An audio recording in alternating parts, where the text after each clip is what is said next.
Welcome back, ladies and gentlemen, dear viewers. Great to have you with us right here at Let's Talk Energy Power On, where today we are talking about everything large-scale related.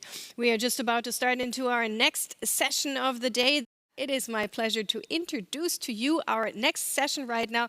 We're going to be talking about what's next on stage for O&M, how digitalization drives efficiency and also safety. I would like to welcome, and in this case I also would say welcome back if you've watched one of the earlier sessions, Repowering, then of course you know my next guest already. He's the head of the business unit product group Large Scale right here at SMA. Great to have you with us here again, Bernhard Schütz.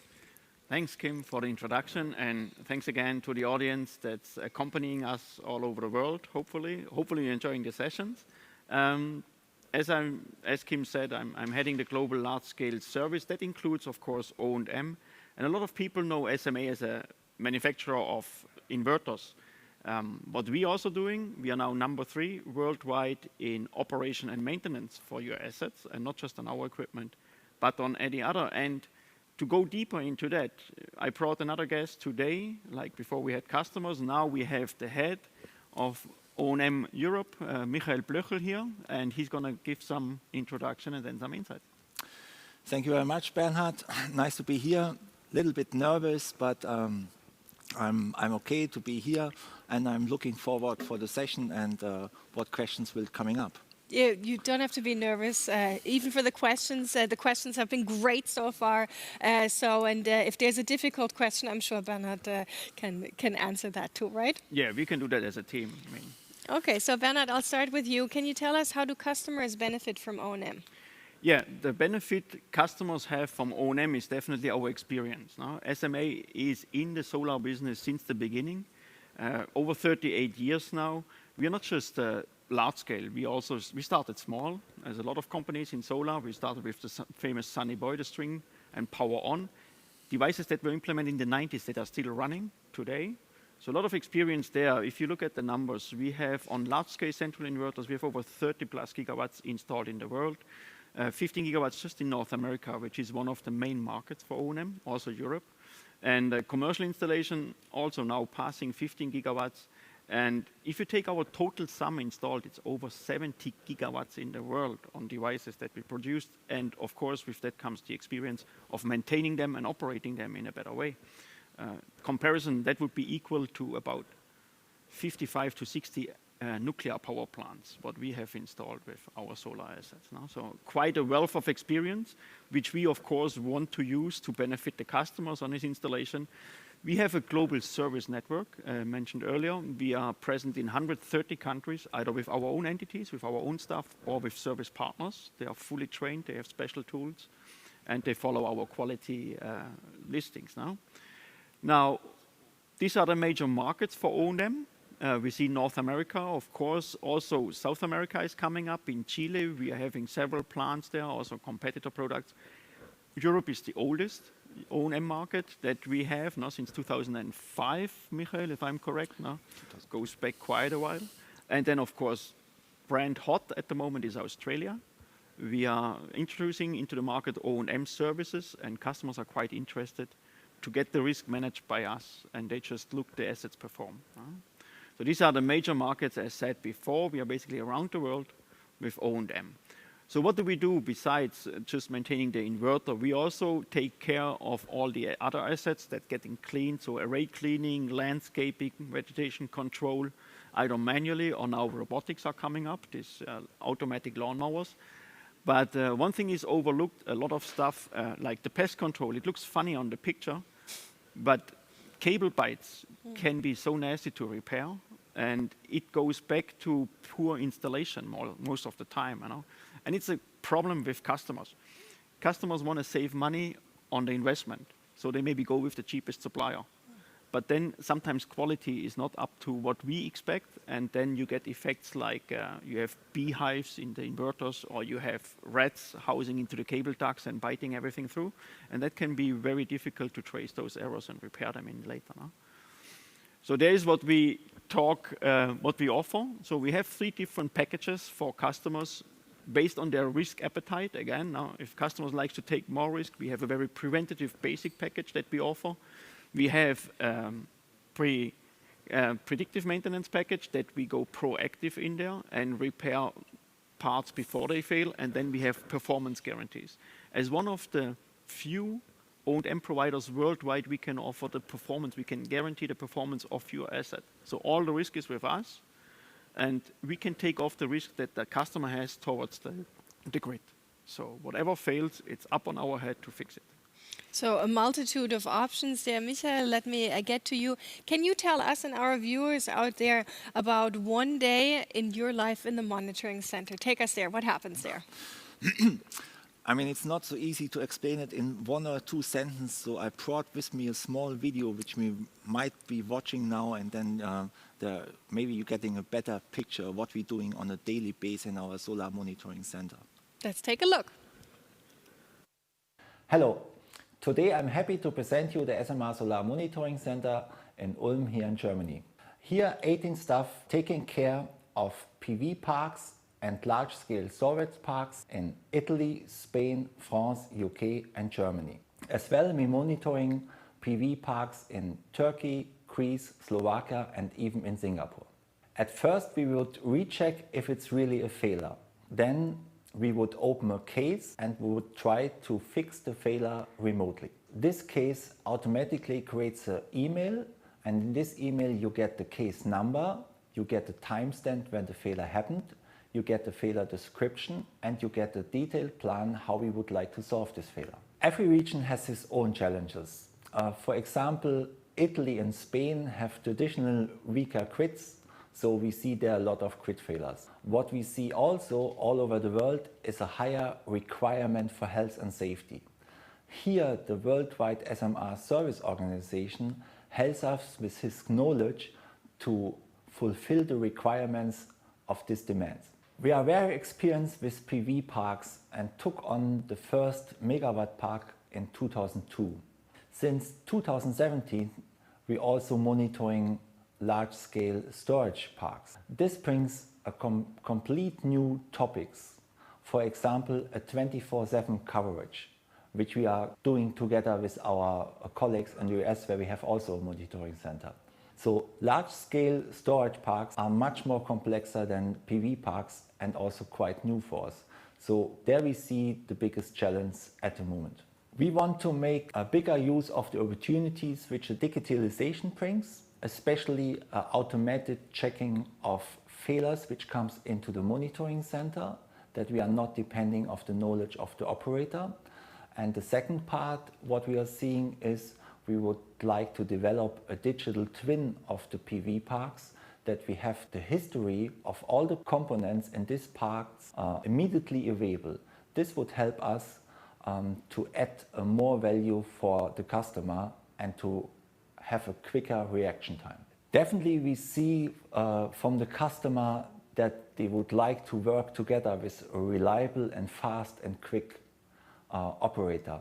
And also the demand is that they need a partner who can support them over the whole life cycle of the park. And due to our worldwide service organization, we're able to deliver this. Thanks and bye from Ulm.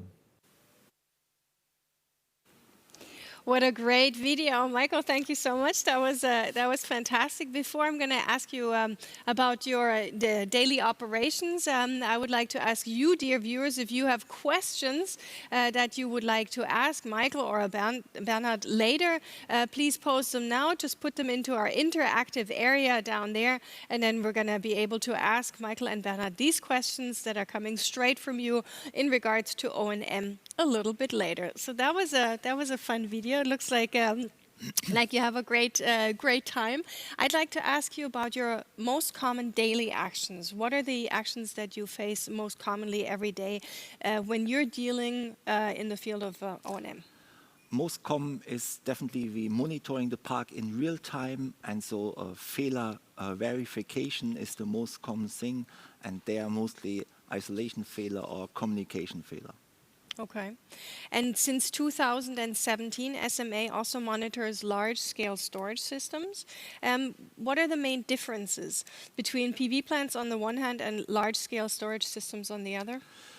PV plants, the monitoring has to be when the PV plant is running. So after the sunrise and the sunset, the a large-scale storage plant is a completely different story, because now suddenly we have the demand 24 hours. So the mindset has also to change a little bit, because it could be that the storage plant also has to rerun in the middle of the night. So we also have to ensure that it's functioning in the middle of the night. So this is one of the challenges, and also is now you may not have a PV park behind of the inverter, but a storage, a battery stuff, which is also quite new, or it's quite new for us. And there's also some challenges and some demands which we are learning, and we are on the way to manage quite good. Of course. Now, if you think about all the experiences that both of you have had in the field of O&M, what is the most extraordinary experience? Is there something that comes to mind? If I think from a business perspective here, the challenge is to exactly customize the customer service and the need to address that with the right portfolio. There are a lot of companies out there, they offer standard. No? They go in, they say, yeah, we do this and that, and this is the price. Sometimes that's not enough. Sometimes the customer wants to, exactly with coming storage in and new technology, the complexity of the systems is increased. And a lot of customers are not able to keep up with the technology, or the complexity, don't want to deal with it. So we are able, as Michael said, since 2017, we do storage business.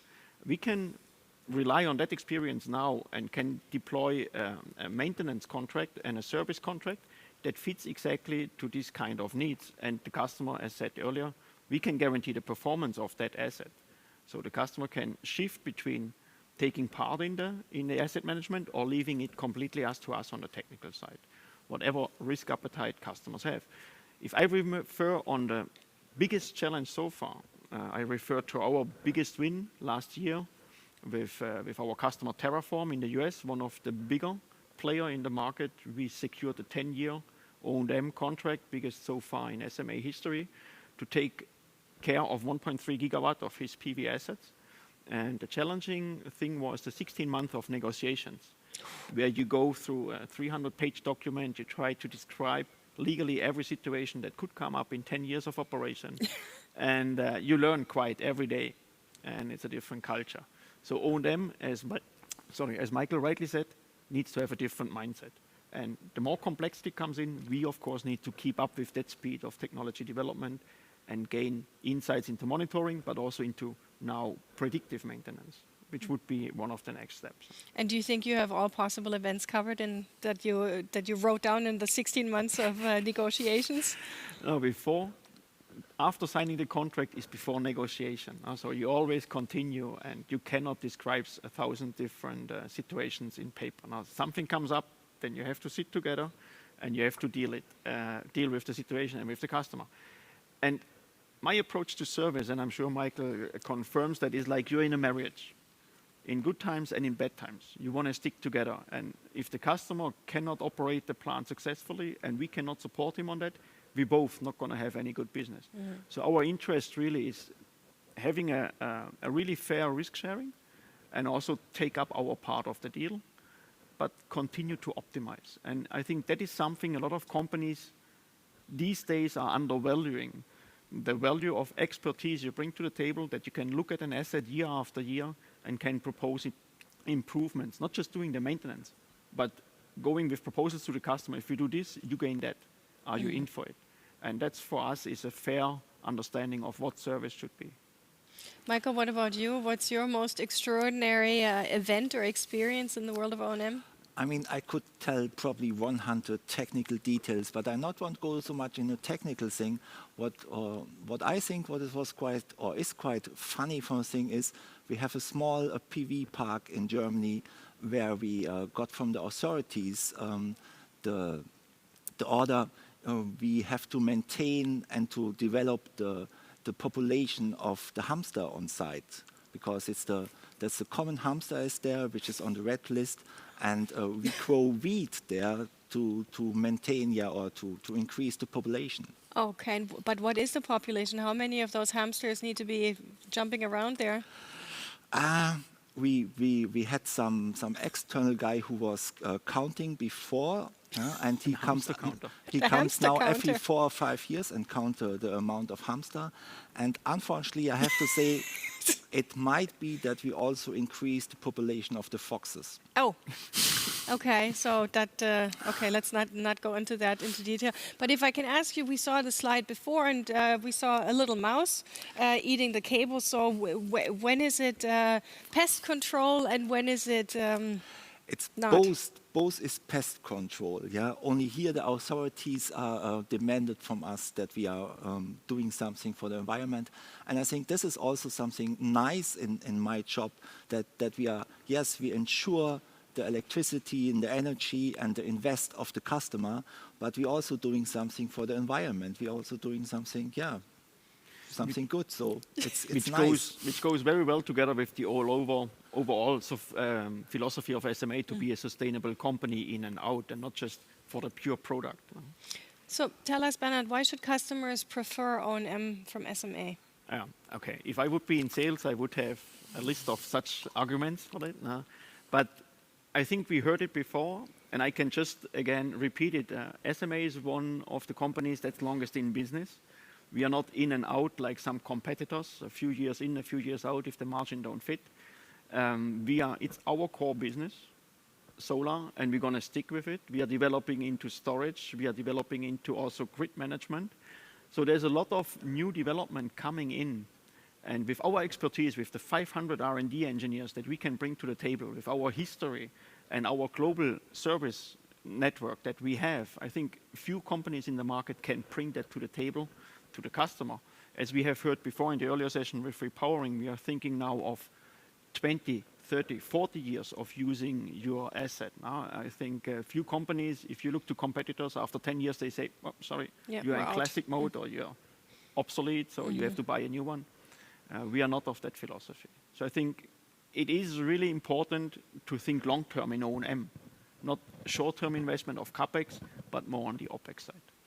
So that sort of brings me to the next question, sustainability. How does sustainability affect the overall system? How does O&M affect the sustainability of the overall system? Definitely, if you have good O&M provider, that means you invest will be safe for the next 15, 20, or even over 20 years, maybe 25, 20, 30 years. Okay. Sometimes also the O&M provider will help you to improve your park. In one of the former sessions, we were speaking about repowering. And if you have a good O&M provider, he will come to the owner of the park and will say, yes, your park is running, but you can make it better, or you have some weakness. Yeah? If you have a SMA inverter, you will be safe. If you not have an SMA inverter, it might be that you have to exchange it after a while. Or also module sub-construction. All this, if you have a good O&M provider, he will look for it and will come to you because he's, as much as you as the owner, interested to save the invest. Mm-hmm. Let's look into the future. We had the beautiful image of the crystal ball just a little bit earlier. So what do you think, the two of you, what do you think needs to be invented for O&M, and what's the next level of O&M? Yeah, as we've seen just a session before with the virtual support app, SMA is going digital in service. So the cost pressure is there. So it's for everybody the same. If you look at pricing, O&M the last 10 years has reduced pricing to about 75% of what it was 10 years ago. And the pressure continues in the future. So it's not something that we can just lay back and rest and say, yeah, customer's going to come to us. No, we are in this competitive field of providing this O&M service. So we need to look at ways to optimize our internal reaction and monitoring and all that other services we do around it, pest control, what have you, but in a way that's smart. So we try to use data, big data, artificial intelligence, and also this remote support from experts to not just keep the systems running, but also say, no, even if it maybe a component is degrading, we can still use it for another year. And then so use the life optimum of these components and not just change it because it was mentioned somewhere in a document that was created 10 years ago. So this continuous improvement and looking for options, I think that, again, in a holistic approach, that will bring us to the next step. So definitely it's part of digital and it's part of optimization. And if I could add something in more detail, definitely automated error verification, that not manual operator has to look if there's a really failure. And what Bernhard also mentioned, also more in detail, is a predictive maintenance. That we are changing parts when they are really shortly before failing, and not like Bernhard was saying, because after 5 years and he could still run another 2 years. These are in a not short term, but in the midterm, when I say 1 to 2 years, this will come definitely in the O&M department. And in a longer view, we will use more and more big data, yes. And talking about that now, Michael is heading our European-based monitoring center. We have another monitoring center in Brooklyn, USA, California. But now, as we saw before, the market is developing in Asia and Australia. So we're thinking of starting a third monitoring center in the Asian region, so we can really follow the sun and provide real lifetime support to anybody around the world. So SMA is taking big investments in that direction, and we need actually data scientists more than electricians in the future. We need to be knowledgeable what are our plants telling us and what do we have to do with that data. So data is definitely one of the big things to move forward, yes. Absolutely. And one last sentence maybe from my side. If we're speaking about safe, it's also to work safe. So this is also something where all the O&M companies has to develop, that we have a better health and safety procedure to reduce any accidents on the site. And there's also something where it's nice to work with a big company like SMA. Well, thank you so much. I think it's just about that time of the day when we are going to be heading over to our Q&A session. So if you have any questions, ladies and gentlemen, dear viewers, in regards to O&M, past, present, future, anything you have for Bernhard and Michael, please ask it now. Type it into our interactive area right there, and we'll see you over in the Q&A section right now.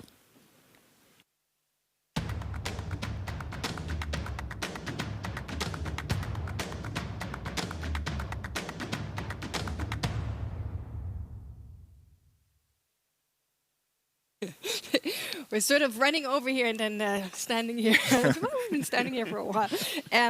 So great to have you with us right here in the Q&A section. We have approximately 6 minutes, so let's see what questions came in for Bernhard and Michael in regards to O&M right here. Let's talk energy, power on large scale. Okay, guys, quite a lot of questions. Let's go straight to it. What's the most common daily action fault that you are dealing with, Michael? Like saying, mostly isolation fails, communication failure, and this is what we are seeing on a daily basis, unfortunately. So it's also depending a little bit on how good is the quality of the park, not so much of the inverter, more of the park, because isolation failure is indicated by the inverter, but it's mostly the reason in the park. Okay. How would you respond to the event? What are the immediate actions taken? I think I mentioned this a little bit in the video. We verifying if it's really a failure, because unfortunately we have quite often that's not really a failure. And then we open a case, and with this case we inform the owner of the park that there is something happens on his park. And we also activate either via our own service technicians or our service provider, or if we can do it, we even try to fix the failure remotely. Okay. How does the customer get notified in the event of such a failure? And what is the customer communication? What does the customer communication look like? like mentioned, we open a case, and with this case, he gets an automated email where it stands what failure is it, what is our action, a failure description, and sometimes even also we telling him what would be the next action and how long it will take to fix it, if we can predict it. If it's something that you can do remotely, or if a service technician has to come out, and if so, when he would be expected to be out in the field. Okay, I see. So there's a detailed lineup of what happens next, like you said. Okay. Is there going to be an O&M service center in Africa soon? In Africa, as a location, not, but with our German center, we cover that time zone. So from daylight to dawn, we have full coverage via our Ulm service center, and they are English spoken. So whoever in Africa has the need for O&M coverage, we can offer that, at least from monitoring perspective. From Ulm to Africa. In one millisecond. In 1 millisecond. Do you have local installers to make quick actions in faulty plants, or are SMA teams, or are there SMA teams who go there personally? We have both. Okay. We have definitely service providers who are close to the plant to fix the smaller problems, also to fix problems with our guidance from the monitoring center, like we have seen in various sessions with all the modern technology. But there are still faults or incidents where we're sending out also a service technician from either way from Kassel or from Ulm. Okay. And what about large-scale and consumer PV support in Thailand? Yeah, Thailand is a hot topic right now. We have been present in Thailand with our own subsidiary up to 2 years ago.